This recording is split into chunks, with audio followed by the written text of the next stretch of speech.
Snow's falling, that means I'm indoors somewhere across the Northland in a hockey arena. We had a big cross-class battle between the Hibbing Chisholm Blue Jackets and Denfeld Hunters tonight. But before the game, a special ceremony. Both teams raising money tonight for Hockey Fights Cancer, with all those proceeds from different fundraisers, raffles, and silent auctions going to a member of the Denfeld Hunters hockey family.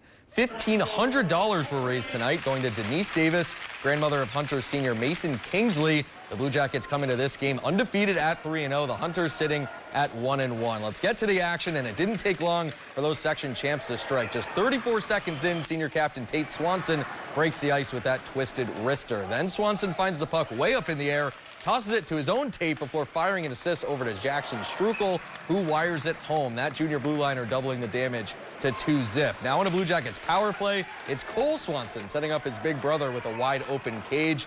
Can you tell they're related? What vision by those brothers to make it 3-0. But the Hunters would light the lamp on their man advantage as well. Alex Udd setting up his captain Corey Backstrom, who also has a wide open net to shoot out. The senior cuts it to a 3-1 game. Denfeld goalie Matt Smith makes 54 saves, but the Blue Jackets explode for 9 goals tonight in a 5-goal win over the Hunters. And elsewhere across Minnesota, the North Shore Storm squeaking by Ely with a 1-0 victory. The Hermantown Hawks getting a big road win over the Wolverines 3-1. The Rockridge girls team also falling tonight to the powerhouse that is the Grand Rapids Greenway Lightning 8-1. And all the high school hockey scores are available right now on our website, northernnewsnow.com. So let's